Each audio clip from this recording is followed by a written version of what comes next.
Ang babae, babae mama mo. Respetuhin mo, lambingin mo, ituring mong malambot. Huwag mo siyang pupulisin o kaya parang mo tigre ka usapin nanay mo. May nahon. Mararamdaman niya yun tapos maging may nahon din siya. Makikinig din sa'yo. Kung paano kita kausapin, hindi naman kita pinupulis, hindi kita sinisigawan. Ganon din ang pakikipag-usap sa nanay mo. Ha? Respeto, di ba, tinuturo natin lagi. Yung baka nararamdaman ng mama mo na, teka lang, parang inaharas ako nito. Huwag naman. Kausapin mo siya na maayos kasi mama mo siya, di ba? Na ano lang ako na nagkakaroon ng emosyon. Paano yan? Pinikot kita. Anong naramdaman mo? Galit ka sa akin? Wala naman, di naman. Hindi naman masakit. Hindi naman masakit. Hindi man nakakasakit eh. Huwag ibang tao ang mag-aalaga kundi ikaw, ha? Ito mga kapams, seryosong kay Jonathan bilang pagmamahal sa kanilang mag-ina, yung katotohanan ng buhay, prangka. Ito Jo, tatanungin lang kita, alam mo naman si kailang dalawa ni nanay na lang, di ba? At si Nanay Marita, napakaraming sakit, diabetic pa. Ang diabetic, hindi nagagamot yun. Pag ginagamot naman siya, gumagaling naman yung gumagaling ang sugat, pero diabetic hindi na nagagamot yan. Palala ng palala yan. Hindi na nagagamot yan. Yun ba yun? Kasi alam mo katotohanan doon, yung sa Green Valley yun, na-stroke lang kasi yun. Yung na-stroke yun, tsaka nagka-diabetes na yun. Yung di man na-stroke, di naman siya diabetes eh. Isa yun sa mga dahilan kaya sa diabetes kasi hindi na siya nakakakilos-kilos. Oo. Kaya nagkaroon siyang diabetes. Yung diabetic na yan, hindi nakagamot yan. Palala ng palala lang yan. Kaya kung pag pinabayaan mo siya, mas mapapabilis ang buhay niya. Yun ang totoo dyan. Anong mangyayari sa'yo, sarili mo, tanongin mo sarili mo. Pag kung sakali mawala si Nanay Marita, alam naman natin, lahat naman tayo namamatay, di ba? Lahat ng tao mamamatay. Ano magiging buhay mo pag wala na si Nanay Marita? Parang ano rin, parang wala na rin siguro yung direksyon. Parang ano na rin siguro, kahit saan na lang. Parang matutulala na siguro. Yung isip na maglalakbay na lang yung diwa. Nabanggit sa'yo ni Kuya yan, di ba? Na alam naman pa natin mga kapams, yung diabetic talaga wala nang kalunasan yan. Napapahaba na natin ang buhay ng may diabetes sa pamamagitan ng mga gamot. Yung iba nga, malalakas pa eh. May diabetes, malalakas pa sila. Bigla na lang nawawala. Bigla na lang binabawi ang buhay at lakas. Sa Nanay Marita po may karamdaman pa. Stroke pa. Napakaswerte mo na nga. Isang taon na mahigit sa Nanay Marita na ganyan. Yung iba nga, malakas pa dyan. May diabetic, bigla na lang namamatay. Isang taong ano na, 6 na buwan na. Ngayon, mga 8 buwan na. Malapit na mag-2 taon. Bali ano na, 20 buwan na. Hindi, 8 buwan na ngayon eh, natapos eh. Tapos may 12 na buwan. O 20 na buwan na ngayon na siya. Sinama ko isang taon, saka ngayon. 8 buwan ngayon, saka isang taon, 12 na buwan. Bali, 20 na buwan na siya ngayon. Ngayon, pang tapos bilang po buwan. Ganun sa katagal. Ilang pa isang taon na. Wala pa siyang 2 taon na stroke. Wala pang 2 taon na stroke? Oo. Magda-2 taon pa lang ngayon pag natapos yung taon niya ito. 22 siya na stroke eh. 23 tapos na. 24 ngayon. Oo. Magda-2 taon na siya. Tapos pag natapos, uli, 25, bali magda-3 taon na. Yun bilang ko ang matalino ko sa bilangan sa buwan-buwan. Tagal-tagal na. Hindi nga ako marunong magbasa pero sa bilangan matalino ko. Pero gusto mo ba bang magbilang na mas maraming taon? Na-stroke ng nanay mo at hindi nagamagaling? Ang kamay niya nakaganon na lang, tapos yung paa niya nakaganon na lang. Hindi na mo natin, yung iba nga nakakalakad eh, nakakabawi. Correct. Ibig sabihin kailangan mong igalaw-galaw yung kamay ni nanay tuwing umaga, tapos paa niya, iganon-ganon. Di ba? Kita ko, sinasabi ko sa Nanay Marita, Nay, hilot-hilotin yung kamay mo. Hindi, ginaganon ko rin talaga yun. Ayaw na lang gumana yung kanan niya eh. Yung ito niyang, gagana pa yung kasi may buhay pa yung isa. Ito, may galaw pa to. Paano mo ba hinihilot? Pakita mo nga ganun lang yun. Ganun lang yun. Oo. Ganyan lang siya. Araw-araw? Isang araw lang. Tuwing umaga, gawin niyo yan tuwing umaga. Tuwing umaga, isang beses lang. Ganun lang. Hindi naman 2 beses isang araw eh. O, may papagawa ako sa'yo, Jo. May tali ka bang mahanap sa bahay niyo? Di ba may bintana kayo parang ganito? Ganito. O, hanap ka ng tali. Yung parang ganitong tali. Yung mas makapal dito. Mas makapal. Tapos, halimbawa, ito na yung makapal, mahaba. Ganyan. Si nanay nakaupo dito. Tapos ito, halimbawa, mahaba siya. Ganun mo. Exercise ng mga stroke to, Jo. Seryoso. Papaganon mo kay nanay. Ibig sabihin, hihilahin ng isang kamay na maayos, yung kamay niya may diferensya. Di ba nakaganon, di gumagalaw? Pero pag nahila ng kabila niya, igaganon yan. Matataas to. Exercise yun, Jo. Hanapan mo siya ng ganon, ikabit mo sa bintana. Para tuwing umaga ganon. O kaya pag wala siyang ginagawa, tambay, ganon ang gawin. Ha, Jo? O tama, maganda yun. Parang nagagalaw-galaw yung kamay niya.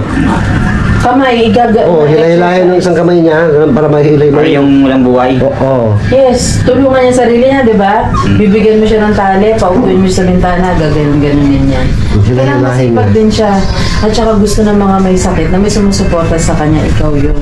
Number 1. Tapos nandito yung ibang mong mga kaibigan na tulad namin, aagapay sa inyo, aalalay. Hanap ka ng tali. Jo, assignment mo yon, ha? Pakiusap. Ganito, Jo. Kausapin mo si nanay na masinsinan. Sabihin mo, Ma, ayaw mo bang gumaling? Ako gusto kong gumaling ka. Gusto mo si mama mo. Puso sa puso. Sana tulungan mo sarili mo para gumaling ka, makalakad ka ulit, makapamasyal tayo. Nandito lang ako, tutulungan kita. Sabihin mo gano'n kay Nanay Marita.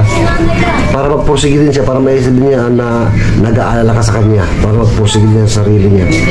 Kasi parang di siya nagpupursige eh. Parang wala siyang parang bahala na lang. Gano'n si Nanay Marita eh. Kasi wala siyang nakaramdaman na rin sa'yo, di mo siya kinakausap. Kausapin mo ng gano'n, yung seryoso, masinsinan, para maramdaman niya. Sabi ko Mayon, Mama, Magkano? itong buwan niya ito, medyo mahaba-haba pa. Tapos meron pa susunod na 1 buwan. Tsaka ko ka ng pera kung di mo titipirin. Kaya tinitipid ko lang. Tapos yung binigay ni ko yung user rin sa bigas yun. Hindi sinasayang ko na. Maganda-ganda naman. Tsaka walang amoy, mabango. Mapagpasalamat kahit ano ba yung binigay. NHA, nakakain yan, ayos yan. Mapagpasalamat. Yung binigay sa'yo, mapagpasalamat ka. Marami nagugutom, Jo. Ha? Huwag mo isipin yung hindi nakakain, durog. Marami hindi kumakain, Jo. Buti ka nga, may bigas kang libre. Huwag ganyan, ha? Pag may binigay ka, iluto mo, kainin mo kasi blessing yung galing sa Diyos. Huwag ganyan, ha? Huwag mo nang itatrato ng yung ganyan yung bigas, ha? Mula nung pumunta ka kay Buddy na kino-invite, di ka na nakabalik sa kanya. Hindi na ako, mga ano na, ano na kayo, 5 na ngayon ka, 5. Oo, 5. Yung una punta ako, yung bagong buwan, 1. Kaya, bali 4 na araw na ako hindi pumunta sa kanya. Kasi kami po mga kapamas, bali mga 1 linggo na hindi pumunta sa kanila. At 1 linggo na hindi sila pumunta rito. Hindi, ito lang aksidente. Accident lang yung cellphone niya na hindi siya makapagbukas ng YouTube. Hindi na Kaya makapanood sumugod sa ulan, nag-alala, wala silang paglibangan na Nanay Marita. Hindi na mga vlog niyan. Hindi ko na ma-upload. Ito, mga kapamas, no, sinadya po talaga namin to na huwag muna pumunta sa kanila. Para makita yung diskarte ni Jonathan. Kung anong paraan ang gagawin niya. At yun nga, ginawa niya paraan, yung bike, pambihira. Hindi kami inuubos yung pera. Tsaka alam ko naman kasi nakakapawisin na rin ako sa sa mga iba. Kaya naiya na rin. Nakakaya na rin. Kaya ka nakakapirwisyo? Doon sa 2. Sino 2? Sa 2 nilapitan ko. Kaya Tilbe? Hindi, doon sa 2 nga. Sino 2? Bali 3 kayo. Kaya ka na. Na parang nakakapawisin na rin ata ako. Hindi naman ako sarili ko sa akin na diskarte. Kasi okay na yun. Tsaka ayoko nang masabi ng mga tao. Tsaka yun ang sabi ko. Ito, Jo, balik tayo kay nanay kasi si nanay pinag-uusapan naman natin. No? Tapos na yung YouTube mo kanina, naayos na. Ngayon kay nanay. Ito'y paalala at hamon sa iyo. Kung gaano mo kamahal si mama mo, ayan, tinutulugan mo ba ako? Hindi na lang ako. Oh, sige. Nanayan mo nga ako. Sige, okay. Na ano? Hindi na parang Naghikap ka nga. Uy. Inaanto ka kasi. Ikaw, Hindi ka puro na nakatwiran nakatulog sa kasi. katawan mo eh. Hindi ka Ay, na ito nakatulog. Hindi na kita sisigawan. Babalikan natin si nanay. Ito hamon ko sa'yo. Kung gaano mo kumahal si nanay Marita, gawin mo. Gawin mo. Ibig sabihin, gagawin mo ang nalalaman mo, diskarte mo para kay nanay. Yun ang mission mo sa mundong to. Dalawa na lang kasi kayo sa mundo, di ba? Laking kamag-anak. Wala nga talaga tayo, pero Yun. Wala naman tayong pagtatalo. Walang ibang asal si Ibig nanay. sabihin, ang hamon ng buhay sa'yo at mission mo si nanay, alagaan mo siya, yung basahan na pinanlilinis mo, ang ganda ng layunin mo eh. Pero pag marumi ang basahan, huwag mong ipapahid kasi marumi. Lalong lalala yung sugat. Di, sinasabon ko nito, binabaliwang ko. Tapos yung gamot, makinig ka muna, huwag mong katwiranan. Masyado ka makatwirang bata. Okay na, panalo. Tapos yung gamot, nakakainom ba si nanay, si mama mo? Ako, kagabi tayo, pinapainom ko 2 beses. Sa tamang oras, Ang puti. may laman ng tiyan. O, kumakain ng puti. Ang pagligo din, isa rin yun sa kailangan ng nanay mo, ni Nanay Marita. Paliguan mo siya. Kung nilalamig, initan. At kung umayaw, lambingin mo. Sabi ko sa'yo, huwag mong pinupuli sa babae. Respeto. Ano mo? Ipikay mo ang buong respeto na kaya mo dahil nanay mo yun.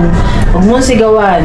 Huwag mong pagalitan. Kausapin mo ng malumanay ang nanay. Para sumunod din, maintindihan niya yung halaga ng pag-aalaga mo. O, yun nga po eh, iko ko ng puti. Gagawin ko na yun, utuin ko na. Mas ganun ang salita mong uto, okay? So, Naman pamati na. natin para maramdaman Tama niyo naman yung yun. alaga. Lahat ng tao may utok. Nauutuin, tsaka nabubula yun. Tsaka kung sabi mo ng mababang boses, huwag mo sigawan, eh. O, ganun. Ha? Hindi naman namin alam kasi hindi kaya namin nakikita lagi. Pero, Jo, ha? Ganun na lang. Alagaan mo si nanay mabuti. Dito lang kami alalay kami. Pasensya na hindi kami nakapunta sa inyo kasi medyo bumagyo din. Tapos, pero Wala araw-araw eh. nami-mission din namin yung mga malalapit lang hindi kaya kasi medyo malayo talaga sa inyo. Ha? Pasensya na. Pero tinan mo naman, napakapalad mo ang Diyos marunong kumilos. Pinapunta ang kuya agad nang wala pang agis. Magpasalamat ka sa ganun, di ba? Well, nga Hindi ka po, eh. pinapapayaan ng Diyos eh. Kaya maging mabait ka sa mama mo, di ba? Kapag minahal mo ang magulang mo, ang Diyos ay malapit sa iyo ang blessing. Tapos matuto ka manalangin, di ba tinuturuan kang Ginawa ka namin mag-pray dati? Gawa mo ba yun? Palagi o hindi? Yun totoo lang. Wala namang ano. Hindi nga puti. Hindi. Oo. Subukan mo pa unti-unti mag-pray ka palagi, ha? Ang punto ko, mag-pray ka, kausapin mo ang Diyos. Ano kailangan mo? Silapit mo. At siya lang ang makakatulong lahat sa'yo. At gagamit lang siya ng tao kung sino ang pagpuputahin sa bahay niyo para ibigay yung blessing niya. Matalino ka. Talim nga puti. Gets mo yan. Get ko na. Magpe-pray ka palagi, ha? Pag-pray mo rin si mama mo, naggumaling. Pwede mo siya ng balita. Yung may bayabas, hindi nga kaya Jenny. Makulong Ay, may bayabas pa sila ate? Oo. Hingi ka palagi, tapos yung dahon na yon, huwag mo hayaang marumihan. O Jo, anong mensahe mo kay Nanay Marita? Pinapanalangin ko sana gumaling na si mama ko eh. Naawa na ako sa kanya eh. Ganun ang kalagayan niyan, tagal na. Tagal na yung kalagayan niya ganun. Yung di naman nangyari yun, masipag yun. Ikot ang ikot yun dun. Araw-araw nangihingi ngayon. Wala na, araw-araw na rin ganun na estilo niya dati. Makita mo, paikot-ikot niya dun, araw-araw nangihingi.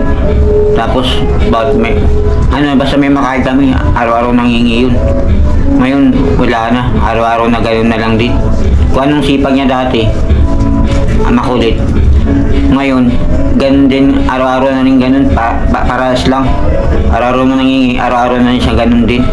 Parang patas lang ba? Yung lagi siya nangihingi. Mama, sana gumaling ka na, Mama, para hindi na ako maghihirap ng ganito. Lagi na lang ako naghihirap. Dati hindi. Ngayon, nahirap na ako. Pero sana gumaling ka na sana mama. Mahal ko naman mama ko eh. Yun. Sobrang mahal ko yan sa mama. Kaya nga, hindi nga ako gumagala eh. Lagi lang ako lang sa tabing eh, nandun sa lugar. Pero dati, lagi ako gumagala dun. Kaya nga po, namalis na ako. Tumatagal ako sa mga sa tambay-tambay lang ngayon. Hindi na ako makatambay. Dati namamasyal kami sa namasyal kami. Ngayon, hindi na namin magawa. Andun na kami sa bahay. Sa wheelchair, paikot-ikot na lang. Eh, hindi ko sukat makakalay, ganun, magbabago pala. Kala ko laging ganun ang buhay ko, namin. Yung hindi na-shock mama ko, na-shock na, wala na, may nagbago na. Mas mahirap pa lalo dati, mahirap kami.